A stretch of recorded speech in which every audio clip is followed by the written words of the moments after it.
Hello friends, नमस्कार, आदाब, सत श्री अकाल। तो welcome to our YouTube channel preparation junction. और आज मैं आपके लिए बहुत ही इंपॉर्टेंट टॉपिक लेकर के आया हूं जिसका नाम है सिलोगिज्म।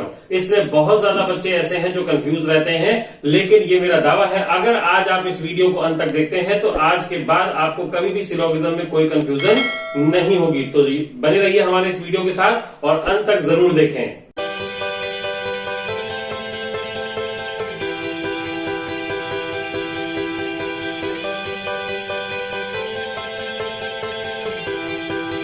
तो आइए शुरू करते हैं अपना टॉपिक सिलोगिज्म। तो सबसे पहले हम जानते हैं कि सिलोगिज्म होता क्या है। सिलोगिज्म को हिंदी में कहा जाता है न्याय निगमन। क्या कहते हैं हम? न्याय निगमन। यहां पर क्या है, पहले क्वेश्चन के थोड़ा सा फॉर्मेट में आपको समझा दूं कि आपके सामने पेपर में क्या होता है कि स्टेटमेंट लिखा होता है। ठीक है, स्टेटमेंट लिखे होंगे, एक दो स्टेटमेंट होंगे आपके पास, और इसकी बेसिस पर आपके सामने कंक्लूजन्स लिखे होंगे। क्या लिखे होंगे? कंक्लूजन्स। आपके सामने दो या दो से ज्यादा भी कंक्लूजन हो सकते हैं। तो आपको जो भी स्टेटमेंट में दिया गया है पहले तो उसको ट्रू मानना है, सत्य मानना है। सत्य मानने के बाद आपको चेक करना है कि अकॉर्डिंग टू स्टेटमेंट कौन सा कंक्लूजन, कौन सा निष्कर्ष फॉलो करेगा या फॉलो नहीं करेगा। फॉलो करेगा मतलब अनुसरण। ठीक है, कौन सा कंक्लूजन, कौन सा निष्कर्ष अनुसरण करता है या कौन सा निष्कर्ष अनुसरण नहीं करता है, आपको ये चेक करना है। सिर्फ चेक करना है, आपको कंक्लूजन ड्रॉ नहीं करना है। तो चलिए अब जानते हैं कि सिलोगिज्म होता क्या है। सिलोगिज्म को हिंदी में कहते हैं न्याय निगमन। ये बहुत ही इंपॉर्टेंट टॉपिक है, आपको हमेशा इसमें कंफ्यूजन रहती है, लेकिन आज के बाद आप इस टॉपिक में कंफ्यूज नहीं होंगे, इसलिए इस वीडियो को आखिर तक जरूर देखिएगा। तो सिलोगिज्म क्या है? ये एक फिलॉसफी से निकला हुआ टॉपिक है। फिलॉसफी यानी कि दर्शन शास्त्र, जिसको बनाया था अरस्तु ने। किसने बनाया था? अरस्तु, जिनका इंग्लिश में नाम है एरिस्टोटल। अब इनका क्या मानना था कि कोई भी बात बेतुकी नहीं होती है, हर बातों की कोई ना कोई मीनिंग होती है। तो ये एबिलिटी हर पर्सन के अंदर होनी चाहिए कि मीनिंगलेस सेंटेंस से मीनिंग निकाल सके। मीनिंगलेस कहने का मतलब अर्थहीन वाक्यों से अर्थ निकालने की एबिलिटी। तो अब सिलोगिज्म इसीलिए बनाया गया था ताकि लोगों के अंदर इस एबिलिटी को चेक किया जा सके। मीनिंगलेस सेंटेंस से मीनिंग निकालने की एबिलिटी। कौन सी एबिलिटी? अर्थहीन वाक्यों से अर्थ निकालने की एबिलिटी को चेक किया जाए। तो सिलोगिज्म बेसिकली क्या करता है? हमारे अंदर अर्थहीन वाक्यों से अर्थ निकालने की एबिलिटी को चेक करता है। अब सिलोगिज्म को प्रेजेंट टाइम में दो सेक्शंस में डिवाइड कर दिया गया है, जिनमें से पहला सेक्शन कहलाता है आपका 100% और दूसरा सेक्शन कहलाता है क्या? पॉसिबिलिटी। पॉसिबिलिटी। तो दो सेक्शंस में डिवाइड कर दिया गया है, 100% और पॉसिबिलिटी। अब क्या होता है 100%, क्या होता है पॉसिबिलिटी? 100% की अगर हम बात कर रहे हैं तो हम 100% उन बातों को कहते हैं जिनको लेकर के हम श्योर हो। श्योर यानी कि डेफिनेट बातें, जिनका प्रूफ हमारे सामने हो या हमने जिसको देखा हो अपनी आंखों से, ऐसी बातों को कहा जाता है 100%। ठीक, जैसे फॉर एग्जाम्पल अगर हम आपसे कहें कि हम रीजनिंग पढ़ा रहे हैं आपके सामने, तो अब आप क्या कहेंगे? ये बात 100% है क्योंकि इसका प्रूफ आप देख रहे हैं। ठीक, हमने कहा आज का जो टॉपिक है वो सिलोगिज्म है, तो ये भी क्या है आपका? 100% है क्योंकि इसका प्रूफ आप देख रहे हैं। लेकिन अगर हम आपसे ये कहें कि हम अपनी अगली वीडियो में आपको डाइस एंड क्यूब पढ़ाएंगे, तो ये अब क्या हो गया आपके लिए? संभावना। संभावना यानी कि पॉसिबिलिटी। श्योर नहीं है लेकिन हो सकता है कि मैं पढ़ाऊं। ठीक, तो कोई भी ऐसी बातें जिनको हम अपनी आंखों से देख रहे हैं, ऐसी बातों को कहा जाता है 100%। और जहां पर भी हमको डाउट हो, जहां पर हमको गेस करना पड़े, जहां पर हम श्योर नहीं है, ऐसी बातों को कहा जाता है क्या? पॉसिबिलिटी। पॉसिबिलिटी को हिंदी में कहते हैं संभावना। ठीक, तो प्रेजेंट टाइम में दो सेक्शंस में डिवाइड कर दिया गया है, लेकिन अगर हम बात करें सिलेबस के अकॉर्डिंग तो बैंकिंग को छोड़ करके, बैंकिंग एंड इंश्योरेंस को छोड़ करके बाकी जितने भी एग्जाम होते हैं उन सब में हमारा 100% के अकॉर्डिंग सिलोगिज्म पूछा जाता है। पॉसिबिलिटी केवल बैंक या इंश्योरेंस के पेपर में आता है, बैंकिंग एंड इंश्योरेंस सेक्टर में आता है। इसके अलावा कहीं भी पॉसिबिलिटी आपसे नहीं पूछा जाएगा। इसलिए हमको सबसे पहले जो फोकस करना है वो 100% के अकॉर्डिंग करना है। उसके बाद हम आपको थोड़ी सी ट्रिक बता देंगे जिससे काम भर की आपकी पॉसिबिलिटी हो जाएगी। बाकी जो बैंकिंग एस्पिरेंट है उनके लिए पॉसिबिलिटी की हम अलग से वीडियोस बनाएंगे। ठीक है, तो सबसे पहले हम शुरू करते हैं सिलोगिज्म 100% के अकॉर्डिंग। अब जब हम बात कर रहे हैं 100% की, तो 100% में जो स्टेटमेंट होते हैं वो हमारे फिक्स होते हैं। सिलोगिज्म में गिने चुने स्टेटमेंट है जो हमारे स्टेटमेंट में कॉम्बिनेशन के साथ आते हैं। तो सबसे पहले देखा जाए तो सिलोगिज्म में 100% के अकॉर्डिंग मेनली तीन तरह के स्टेटमेंट होते हैं, जिनमें से पहला होता है ऑल, दूसरा होता है आपका सम और तीसरा आपका होता है नो। तीन तरह के स्टेटमेंट होते हैं, ऑल, सम एंड नो। ठीक है, अब ऑल का जो स्टेटमेंट लिखा जाता है, ऑल का जो स्टेटमेंट होता है वो पूरा स्टेटमेंट लिखा जाता है all A are B. All A are B मतलब हिंदी में क्या कहेंगे इसको, सभी ए बी है। दूसरा स्टेटमेंट है हमारा सम, जिसका पूरा स्टेटमेंट लिखा जाता है सम ए आर बी, इसको हिंदी में कहेंगे कुछ ए बी है। तीसरा जो सेंटेंस है हमारा वो होता है नो ए आर बी। तो तीन टाइप के स्टेटमेंट होते हैं, कौन कौन से, all A are B, some A are B, no A are B. All A are B को हिंदी में कहेंगे सभी ए बी हैं, सम ए आर बी को कहेंगे कुछ ए बी हैं, नो ए आर बी को कहेंगे कोई भी ए बी नहीं है। ठीक, इस तरह के मेनली तीन स्टेटमेंट होते हैं, और भी बहुत सारे स्टेटमेंट होते हैं, लेकिन बाकी जो स्टेटमेंट है कहीं ना कहीं इन्हीं के डेरिवेटिव्स हैं। मतलब ये हमारे बेस वाले स्टेटमेंट हैं, बाकी इन्हीं को मॉडिफाइड करके स्टेटमेंट बनाया जाता है। तो इसीलिए पहले हम इन तीन स्टेटमेंट्स को देखेंगे, और यही तीन आपके एसएससी के इंपॉर्टेंट भी हैं। एसएससी या अदर एग्जाम जो है बैंकिंग ऐसा इंश्योरेंस को छोड़कर के, उनमें यही मेन तीन स्टेटमेंट आपके बेस होते हैं। तो पहले हम इन्हीं तीनों को समझेंगे। अब इसको सॉल्व करने के लिए जो हम मेथड यूज करने वाले हैं, उस मेथड का नाम है वेन डायग्राम मेथड। कौन सा diagram, Venn diagram method. Venn diagram method, Venn diagram को हिंदी में कहा जाता है वेन आरेख। क्या कहते हैं इसको हम, वेन आरेख। ये एक बहुत बड़े साइकोलॉजिस्ट थे जिनका नाम था जॉन वेन। अब उनका एक बड़ा ही यूनिक सा नेचर था कि जब भी कोई पर्सन उनसे बात करता था तो वो उसकी तरफ देखते ही नहीं थे, बस जो भी बोलता जाता था तो वो उसको सर नीचे करके अपना डायग्राम बनाते रहते थे, अपना आरेख है खींचते रहते थे, और फिर फाइनली इसी डायग्राम को देख के जवाब देते थे कि तुमने ये बात बोली इसका मतलब ये है, तुमने ये बात बोली है इसका मतलब ये है। कुल मिलाकर के ये रिजल्ट निकलता है कि तुम इस काम से मेरे पास आए हो। ठीक, तो उस समय तो लोगों ने उनको समझ नहीं पाए, लोग उनको समझ नहीं पाते थे कि वो इस तरीके से हरकतें क्यों कर रहे हैं, लेकिन धीरे धीरे रियलाइज हुआ कि आखिर ये जो डायग्राम बना रहे हैं ये किस चीज का डायग्राम है, ये उनकी कही गई बातों का डायग्राम है। जो भी लोग कह रहे थे ये उसको डायग्राम से रिप्रेजेंट कर रहे थे। तो धीरे धीरे लोगों को ये समझ में आने लगा कि ये तो हमारी कही गई बातों को डायग्राम से रिप्रेजेंट कर रहे हैं, और ऐसे ही बातों को डायग्राम से रिप्रेजेंट किया जा सकता है। तो धीरे धीरे इसका यूज अपने लोग करने लगे, और ऐसे करते करते पूरे वर्ल्ड में फेमस हो गए। और आज जो मेथड है वो इन्हीं के नाम से जाना जाता है, जिनका नाम था जॉन वेन, और अब मेथड का नाम उन्हीं के नाम पर रख दिया गया है, जिसको हम कहते हैं क्या, वेन डायग्राम, यानी कि वेन आरेख। ठीक, तो अब इनके बारे में मैंने आपको क्यों बताया, क्योंकि जैसा जॉन वेन करते थे वैसा ही सेम आपको भी करना है। जो भी स्टेटमेंट आपके सामने बना होगा, आपको करना क्या है कि उसका पहले डायग्राम बनाएंगे, फिर डायग्राम बना करके ही चेक करेंगे कि कौन सा कंक्लूजन सही और कौन सा गलत है, या कौन सा फॉलो करता है कौन सा फॉलो नहीं करता है। आपको सिर्फ ये चेक करना है, पहले हम डायग्राम बनाएंगे, देन हम उसका आपके कंक्लूजन्स को चेक करेंगे। तो हम बारी बारी से स्टेटमेंट को शुरू करेंगे। तो सबसे पहले जो हम स्टेटमेंट शुरू करने जा रहे हैं वो है हमारा ऑल ए आर बी। तो हम ऑल ए आर बी से शुरू करेंगे। अब हमें सबसे पहले क्या करना है, जो भी स्टेटमेंट दिया गया उसका डायग्राम बनाना है। डायग्राम बनाने के लिए हम क्या यूज करेंगे, सर्कल्स का। वैसे तो आप कुछ भी यूज कर सकते हैं, लेकिन नॉर्मली या जनरली कह लीजिए कि हम सर्कल्स का इस्तेमाल करते हैं। तो हम यहां पर सर्कल्स की मदद से दिखाएंगे कि सारे ए कहां है, बी में है, सभी ए बी है। अब आपको कितने सर्कल यूज करने, जितने नंबर ऑफ एलिमेंट है उतने सर्कल यूज करेंगे। कितने एलिमेंट है यहाँ पर, 2। कौन कौन से, ए और बी। तो जितने नंबर ऑफ एलिमेंट उतने सर्कल की मदद से आप दिखाएंगे कि सभी ए कहां है, बी में। तो एक सर्कल आप बना लेंगे जिसको आपने नाम दे दिया ए, और एक बड़ा सर्कल बना देंगे जिसमें ये पूरा ए आ जाए। तो ये सारे ए कहां आ गए, बी में आ गए। ठीक है, अब ये डायग्राम आपका क्या रिप्रेजेंट कर रहा है, ऑल ए आर बी। ये आपका कहलाता है इसका 100% डायग्राम, यानी कि जो कुछ कहा गया स्टेटमेंट में आपने एक्जेक्टली वही अगर रिप्रेजेंट कर दिया तो ऐसे डायग्राम को कहा जाता है 100% डायग्राम। तो अब हम यहां पर एक ही डायग्राम से काम चलाएंगे, क्योंकि बाकी डायग्राम हम पॉसिबिलिटी में देखते हैं। ठीक, अब यहां पर जैसे मान लीजिए आपसे इस डायग्राम को देख करके चेक करना है, और आपसे हमने कंक्लूजन पहला पूछ लिया, ऑल बी आर ए, सभी बी ए हैं, सभी बी ए हैं। तो आप देखेंगे कि ए का सारा हिस्सा तो बी में है, लेकिन बी का सारा हिस्सा ए में नहीं है, क्योंकि आपको दिख रहा होगा कि बी का कुछ हिस्सा ऐसा है जो अभी ए से बाहर है। देख पा रहे हैं, अभी बी का कुछ हिस्सा ऐसा है जो ए से बाहर है। तो हम ये बात बिल्कुल नहीं कह सकते कि सारे बी ए में है, इसीलिए ये बात क्या हो जाएगी, यहां पर गलत हो जाएगी।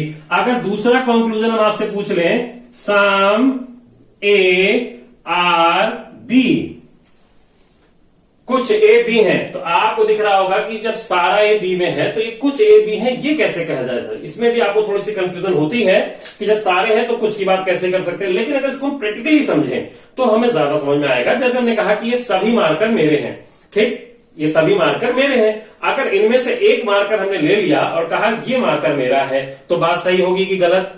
बिल्कुल सही हो जाएगी। क्यों?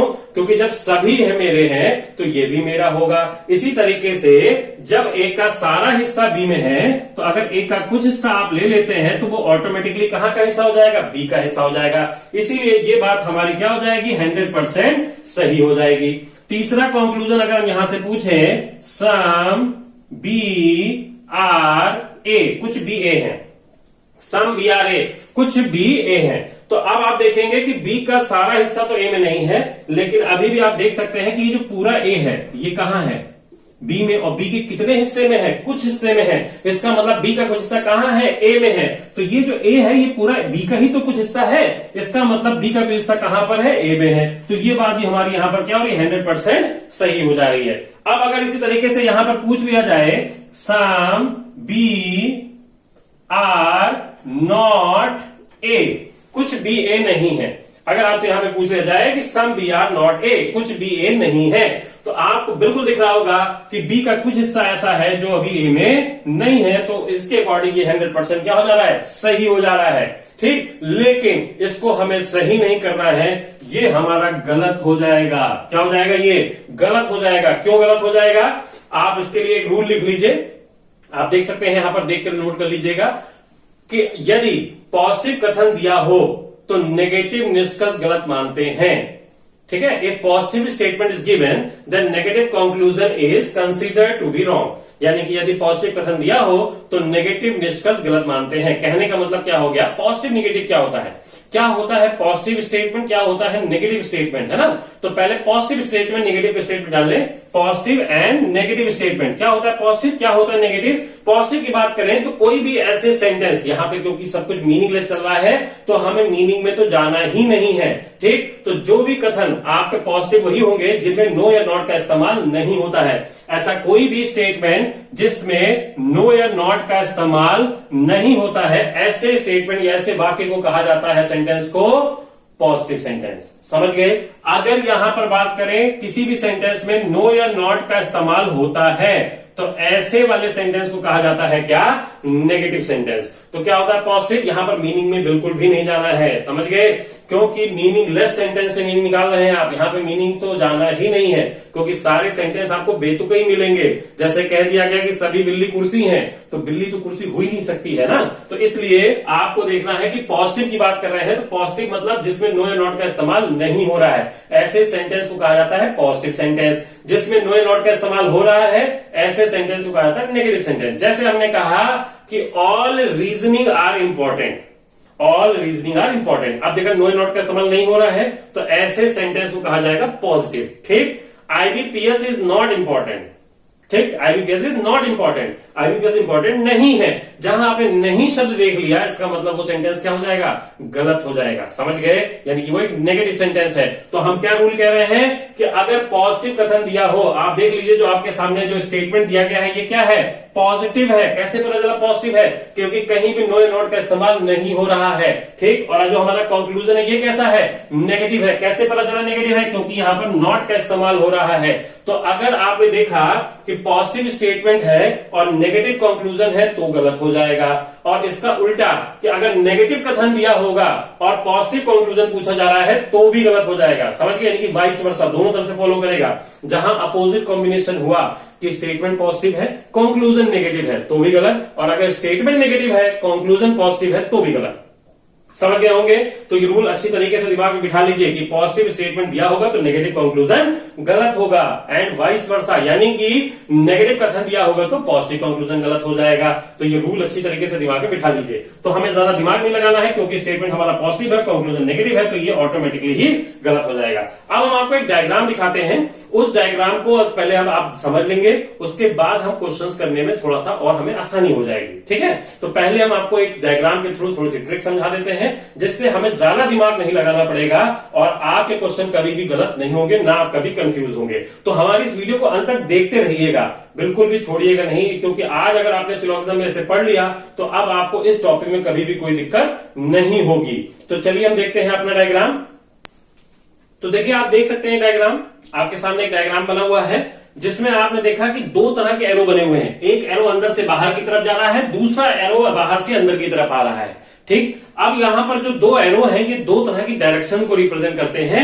एक रिप्रेजेंट कर रहा है अंदर से बाहर की तरफ और दूसरा रिप्रेजेंट कर रहा है बाहर से अंदर की तरफ। ठीक, अब अंदर से बाहर और बाहर से अंदर कहने का मतलब क्या है, ये किस चीज की बात कर रहा है कि अगर कंक्लूजन्स की डायरेक्शन अंदर से बाहर की तरफ है तो यहां पर ऑल भी फॉलो करेगा और सम भी फॉलो करेगा। अंदर से बाहर कहने का मतलब, फॉर एग्जांपल जैसे हमने कहा ऑल ए आर सी, आप देख सकते हैं ऑल ए आर डी, तो ऑल ए आर डी मतलब ए से डी की तरफ जा रहे हैं, तो डायरेक्शन क्या हो जाएगा, अंदर से बाहर। हमसे कहा गया ऑल सी आर बी, तो आप देखेंगे डायरेक्शन क्या हो रहा है, अंदर से बाहर। अगर हमसे कहा गया सम ए आर सी, तो आप देखेंगे सम ए आर सी अंदर से बाहर। अगर आपसे कहा गया सम डी आर बी, तो डी से बी की तरफ जा रहे हैं, मतलब बाहर से अंदर। तो अगर कंक्लूजन्स की डायरेक्शन अंदर से बाहर की तरफ है तो ऐसे में ऑल वाले भी सारे कंक्लूजन सही होते हैं और सम वाले भी सारे सही होते हैं। लेकिन अगर डायरेक्शन बाहर से अंदर की तरफ हुआ तो ऐसे में केवल सम फॉलो करता है। केवल सम कहने का मतलब बाकी सारे सेंटेंस क्या हो जाएंगे, गलत हो जाएंगे। तो यहां पर सिर्फ दो तरह के रूल याद रखने हैं कि अगर कंक्लूजन की डायरेक्शन अंदर से बाहर की तरफ होगा तो ऑल वाले भी सारे कंक्लूजन सही होंगे और सम वाले भी सारे सही होंगे। लेकिन अगर डायरेक्शन बाहर से अंदर की तरफ हुआ तो ऐसे में केवल सम वाले कंक्लूजन सही होंगे, केवल सम कहने का मतलब बाकी सारे गलत। तो चलिए चेक करते हैं एक करके। अब आपको ज्यादा दिमाग नहीं लगाना पड़ेगा, अगर ये रूल आपने दिमाग में बिठा लिया तो आप बहुत ही आसानी से कर लेंगे। ये जो डायग्राम है आपका, आप देख सकते हैं ये ऑल का डायग्राम है, all A are B, all B are C, all C are D. ठीक, अब अगर यहाँ पे कंक्लूजन चेक करें, ऑल ए आर डी, तो आप ए से किधर जा रहे हैं, डी की तरफ, मतलब अंदर से बाहर। तो अंदर से बाहर की तरफ ऑल फॉलो करता है, इसका मतलब है कि हमारा ये कंक्लूजन बिल्कुल सही हो जाएगा। इसी तरीके से ऑल सी आर बी, तो आप सी से बी की तरफ जा रहे हैं, मतलब डायरेक्शन बाहर से अंदर हो रही है, तो ऐसे में ऑल फॉलो करता है, तो ये सही हो जाएगा। अगला है सम ए आर सी, कुछ ए सी है, तो आप देख सकते हैं ए से सी मतलब अंदर से बाहर की तरफ जा रहे हैं, तो सम फॉलो करता है, तो ये बात 100% सही हो जाएगी। अब अगर आपसे कहा जाए सम डी आर बी, तो डी आर बी मतलब बाहर से अंदर हो गया तो सम फॉलो करता है, तो ये भी 100% सही हो जाएगा। क्योंकि आपको ध्यान रखिएगा कि सम दोनों तरफ से फॉलो करता है, अंदर से बाहर भी, बाहर से अंदर भी। तो अगर ऑल वाले सारे स्टेटमेंट दिए गए हैं और कंक्लूजन में सम पूछ रहा है, तो आपको चेक करने की जरूरत ही नहीं है, वो ऑटोमेटिक सही होगा। क्यों सही होगा, क्योंकि आप देख रहे हैं सम अंदर से बाहर भी फॉलो करता है और बाहर से अंदर भी फॉलो करता है। अगला हमारा क्या कह रहा है, सम डी आर नॉट सी। अब आप देख सकते हैं कुछ डी का हिस्सा ऐसा है जो सी में नहीं दिख रहा है, बिल्कुल दिख रहा है। लेकिन आपको रूल याद रखना है, कौन सा रूल, कि अगर हमारा स्टेटमेंट क्या है, सारे पॉजिटिव है, क्योंकि एक भी नेगेटिव स्टेटमेंट नहीं है, सारे पॉजिटिव स्टेटमेंट की डायग्राम है। तो अगर स्टेटमेंट पॉजिटिव है और कंक्लूजन हमारा क्या हो जाए, नेगेटिव, कैसे पता चला, नॉट लगा है, तो गलत हो जाएगा। समझ गए। अब आपको हम यहाँ पे ले चलते हैं, कुछ क्वेश्चन दिखाते हैं ऑल की बेसिस पे, जैसे एग्जाम में आपसे पूछे जाते हैं, तो आप अब बिना दिमाग लगाए कैसे उसको सॉल्व कर सकते हैं। तो जैसा कि आप देख सकते हैं, हमने जो भी कंसेप्ट पढ़ा है उसकी बेसिस पे हमने यहाँ पर आपके सामने क्वेश्चन ले रखा है। सबसे पहला क्वेश्चन हमारे सामने है कि ऑल पेन्स आर ब्लैक, सारे पेन क्या है, ब्लैक है। ब्लैक मतलब काले, ठीक है, मीनिंग से हमें कोई ज्यादा लेना देना नहीं है। तो हम डायग्राम बनाएंगे, ऑल का डायग्राम बनाएंगे। ऑल पेन्स आर क्या है, ब्लैक है, तो सारे पेन को हम कहां लेके चलेंगे, ब्लैक में। फिर आपसे डायग्राम में क्या कह रहा है, ऑल ब्लैक आर व्हाइट, सभी ब्लैक क्या है, व्हाइट है, तो सारे ब्लैक आपके क्या हो गए, व्हाइट हो गए। सारे ब्लैक आपके क्या हो गए, व्हाइट हो गए। तो ये आपका डायग्राम बन गया ऑल के अकॉर्डिंग। ठीक, एक अकॉर्डिंग टू स्टेटमेंट हम ये डायग्राम बना लेंगे। आगे कह रहा है कंक्लूजन में, पहला conclusion, all pen are white, सभी पेन सफेद है, सभी पेन क्या है, सफेद है। तो आप देख सकते हैं पेन से व्हाइट की तरफ जा रहे हैं, डायरेक्शन क्या हो रहा है, अंदर से बाहर। आप रूल देखते रहिएगा, आपके सामने बना हुआ है रूल। तो आप कह रहा है आपसे कि ऑल पेन आर व्हाइट, सभी पेन क्या है, व्हाइट है, तो पेन से व्हाइट की तरफ जा रहे हैं, अंदर से बाहर की तरफ ऑल फॉलो करता है, इसलिए ये बात क्या हो जाएगी, 100% सही हो जाएगी। ठीक है। सम व्हाइट और ब्लैक, सम व्हाइट और ब्लैक बाहर से अंदर कह रहा है और बाहर से अंदर सम फॉलो करता है, इसलिए ये भी 100% क्या हो जाएगा, सही हो जाएगा। आपको ज्यादा दिमाग लगाने की जरूरत नहीं है, आपको अगर रूल दिमाग में है तो आप आसानी से वैसे ही सॉल्व कर सकते हैं। ठीक है। All exam are important, diagram बना लेंगे। ऑल एग्जाम आर इंपॉर्टेंट हो गया ये। उसके बाद कह रहा है ऑल इंपॉर्टेंट आर जॉब, सभी इंपॉर्टेंट क्या है, जॉब है। ठीक है। अब कंक्लूजन पहला क्या कह रहा है, some jobs are in not exam. ठीक। अब आप देखेंगे कि यहां पर आपको दिमाग लगाने की जरूरत बिल्कुल भी नहीं है। जैसा कि मैंने आपसे कहा कि आपके सामने जो भी दोनों स्टेटमेंट दिए गए हैं, कैसे दिए गए हैं, दो के दोनों स्टेटमेंट आपके पॉजिटिव है और पूछा क्या जा रहा है, नेगेटिव। कैसे पता चला, नॉट का इस्तेमाल हो रहा है, तो आपको ज्यादा नहीं सोचना है, इसको वैसे ही गलत काट देंगे। ठीक है, वो रूल याद रखिएगा। अब आपसे कह रहा है सम एग्जाम आर इंपॉर्टेंट, कुछ एग्जाम क्या है, इंपॉर्टेंट है, तो सम एग्जाम आर इंपॉर्टेंट, अंदर से बाहर की तरफ सम फॉलो करता है, इसलिए ये बात क्या हो जाएगी, 100% सही हो जाएगी।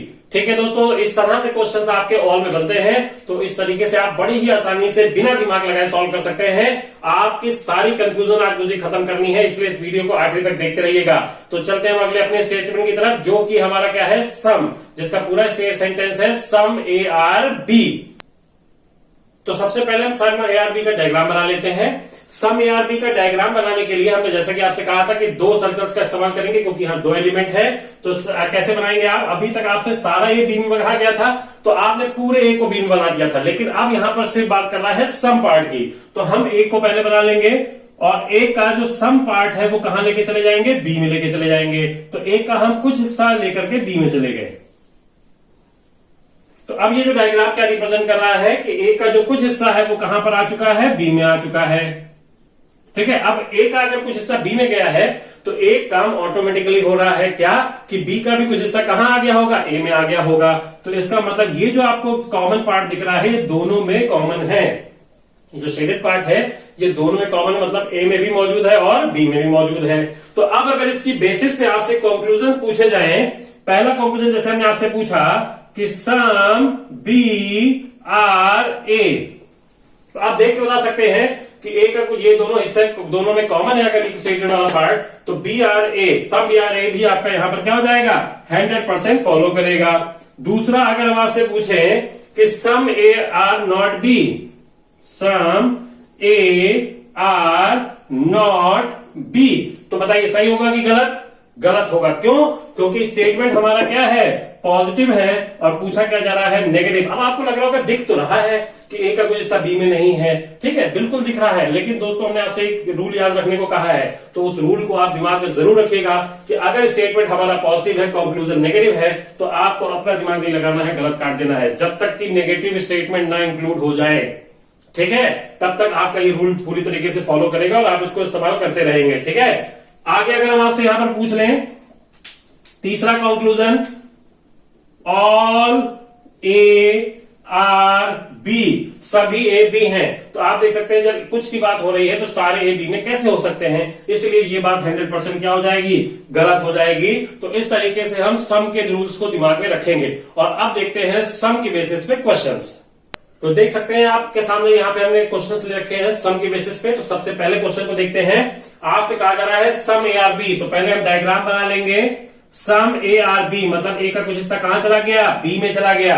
अब आपसे कह रहा है सम बी आर सी, कुछ बी कहां चले गए, सी में चले गए। मतलब आप देख सकते हैं कि ए का कुछ पार्ट कहां पर है, बी में है, बी का कुछ पार्ट कहां है, सी में है।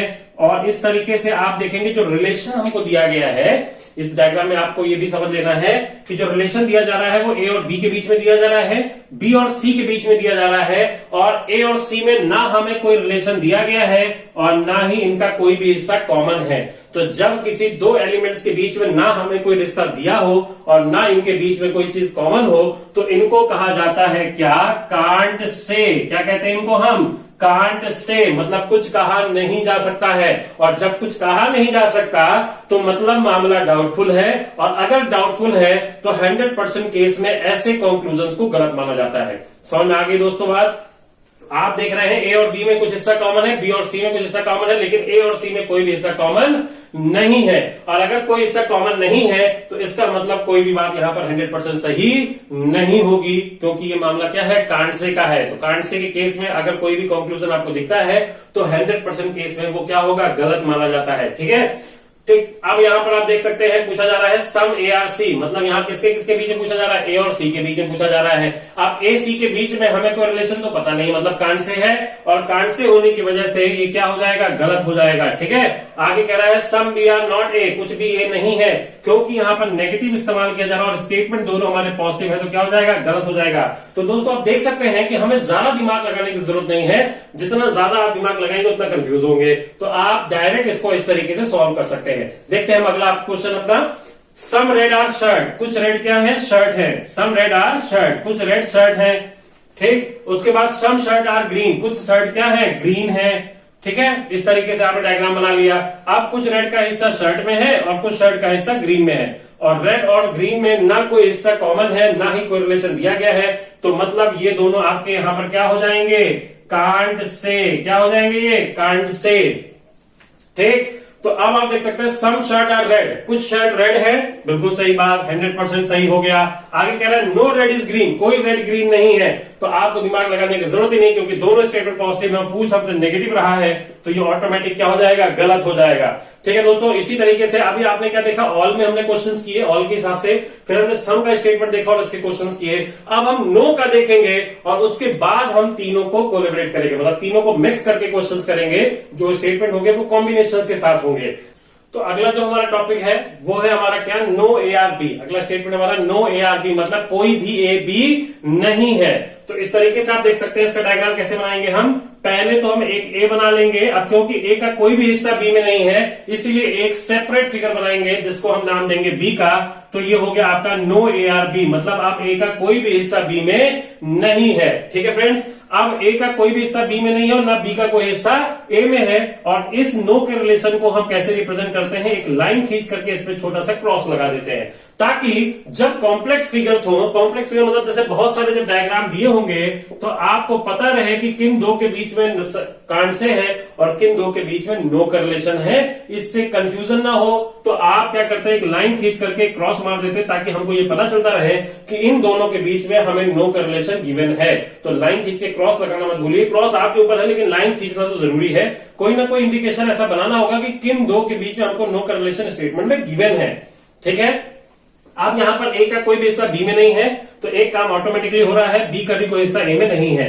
तो अब अगर इसके बेसिस पे आपसे यहां पर कंक्लूजन्स पूछे जाएं, जैसे फॉर एग्जांपल पहला कंक्लूजन हम आपसे पूछ लें, नो बी आर ए, कोई बी ए नहीं है, ए बी का कोई भी हिस्सा ए में नहीं है। जब ए का कोई हिस्सा बी में नहीं है तो बी का भी कोई हिस्सा ए में नहीं होगा, तो नो बी आर ए यहां पर क्या हो जाएगा, 100% सही हो जाएगा। दूसरा, अगर हम आपसे पूछ लें सम ए आर नॉट बी, कुछ ए बी नहीं है, तो जब आप देख सकते हैं ए का कोई हिस्सा बी में नहीं है, तो कुछ हिस्सा बी में नहीं है, ये बात सही होगी कि गलत, क्या हो जाएगा, सही हो जाएगा। कैसे, जैसे अभी तक आपने देखा था कि सारे मार्कर मेरे हैं, तो ये मार्कर मेरा था, क्योंकि जब सारे हैं तो ये तो होगा ही होगा। अगर हम इसको नेगेटिव सेंस में ले लें कि इनमें से कोई भी मार्कर मेरा नहीं है, और फिर हम आपसे कहें कि ये मार्कर मेरा नहीं है, तो बात सही होगी गलत। जब इनमें से कोई नहीं है तो ये मेरा नहीं होगा, ये बात भी बिल्कुल 100% सही है। इसी तरीके से जब ए का कोई हिस्सा बी में नहीं है, तो ए का अगर हम कुछ हिस्सा ले लें और कहें ये बी में नहीं है, तो ये बात भी 100% क्या हो जाती है, सही हो जाती है। ठीक है, इसी तरीके से अगर इसका उल्टा भी पूछ लिया जाए कि some B are not A, कुछ बी ए नहीं है, तो बी का भी कुछ हिस्सा अगर ले लेंगे तो वो भी ए में नहीं होगा, ये बात भी 100% सही हो जाती है। चौथा, अगर हम आपसे पूछ लें सम ए आर बी, कुछ ए बी है, तो आप देख सकते हैं क्योंकि हमारा जो स्टेटमेंट था ये क्या था, नेगेटिव था, और जो पूछा जा रहा है ये क्या है, पॉजिटिव है, तो ये ऑटोमेटिक गलत हो जाएगा, इसमें आपको ज्यादा दिमाग लगाने की जरूरत नहीं है। अब हम एक देख लेते हैं क्वेश्चन जल्दी से, नो के बेसिस पर लिखा गया है नो पेन इज बुक, कोई भी पेन बुक नहीं है, तो कैसे डायग्राम बनाएंगे, ये हो गया पेन और ये हो गया बुक, और एक लाइन खींच करके हम ऐसे क्रॉस मार्क लगा देंगे। ठीक है, फिर कह रहा है no book is a bag, कोई भी जो बुक है वो बैग नहीं है। देखो दो वर्ड बैग जब भी एक लेटर वाले होंगे तो थोड़ा सा और आप आगे लेटर्स लिख लीजिए ताकि कंफ्यूजन ना हो कि कौन सा बुक है कौन सा बैग है। ठीक, इस तरीके से पहला कंक्लूजन जो पूछा जा रहा है no pen is a bag. अब आप देखेंगे जो नो का रिलेशन दिया गया है वो पेन और बैग में दिया गया है, बैग और बुक में दिया गया है, ठीक है, पेन और बुक में, बुक और बैग में दिया गया है, लेकिन पेन और बैग में ना ही हमें कोई रिलेशन दिया गया है, ना ही कोई हिस्सा इनका कॉमन है, तो इसका मतलब ये दोनों यहां पर क्या कहलाएंगे, कांट से। क्या कहलाएंगे ये, कांट से। और कांट से का मतलब अब अगर इनके बेसिस पे कुछ भी पूछा जा रहा है तो वो ऑटोमेटिकली क्या हो जाएगा, गलत हो जाएगा। तो आप देख सकते हैं no pen is a book, कोई भी पेन बुक नहीं है, ये बात 100% गलत हो जाएगी। फिर कह रहा है सम बैग आर नॉट बुक, कुछ बैग बुक नहीं है। तो आप देखेंगे कुछ बैग बुक नहीं है, जब कोई बैग बुक नहीं है तो बैग का कुछ हिस्सा ले लो, कहे बुक नहीं है, तो ये बात 100% क्या हो जाएगी, फॉलो हो जाएगी। अभी आपने यहां पर देखा था। अगर कोई कंफ्यूजन हो रही है तो एक बार वीडियो आप रिवाइंड करके देख सकते हैं। तो फ्रेंड्स, इस तरीके से हमने देखा कि ऑल की कंडीशन, सम की कंडीशन एंड नो की कंडीशन पे इंडिविजुअली कैसे कैसे क्वेश्चन बनते हैं। अब हम देखेंगे कि कैसे इनके कॉम्बिनेशन से क्वेश्चन बनते हैं। आइदर और की कंडीशन क्या होती है, और पॉसिबिलिटी के भी थोड़े लेवल तक हम क्वेश्चंस आपको सिखाएंगे, क्योंकि अगर कभी एसएससी में या किसी भी एग्जाम में आपसे हल्का फुल्का पॉसिबिलिटी पूछ ले तो आप उसको कर पाए। तो ये हम जानेंगे अपनी अगली वीडियो में। तो आज हम अपनी वीडियो को यहीं पर रोक रहे हैं, और आप अगर अगली वीडियो को भी जरूर देखिएगा। और अगर इसको आप नहीं समझ पा रहे हैं, कोई भी कंफ्यूजन हो रही है, तो आप हमें कमेंट बॉक्स में जरूर लिखिएगा, जो कि हम अपनी इसके नेक्स्ट वीडियो में सॉल्व करने की पूरी कोशिश करेंगे। तो अगर आपको हमारी वीडियोस समझ में आ रही है तो इसको लाइक करिए और इसको ज्यादा से ज्यादा शेयर करिए, ताकि इसी तरह के सारे जितने जिनके भी कंफ्यूजन्स हैं सिलोगिज्म में, सबके मैं दूर कर सकूं। और अगर आपको कोई भी टॉपिक चाहिए कि हाँ मुझे ये पढ़ना है, तो आप कमेंट बॉक्स में लिख करके दें, हम जल्द से जल्द उस वीडियो को बिल्कुल बनाने की कोशिश करेंगे, और एक एक करके हम हर टॉपिक को शुरू करेंगे। तो बिल्कुल आप जुड़े रहिए हमारे चैनल के साथ, प्रिपरेशन जंक्शन, और हमारे वीडियोस को ज्यादा से ज्यादा शेयर करिए। तब तक के लिए आप घर पे रहें, स्वस्थ रहें। Thank you.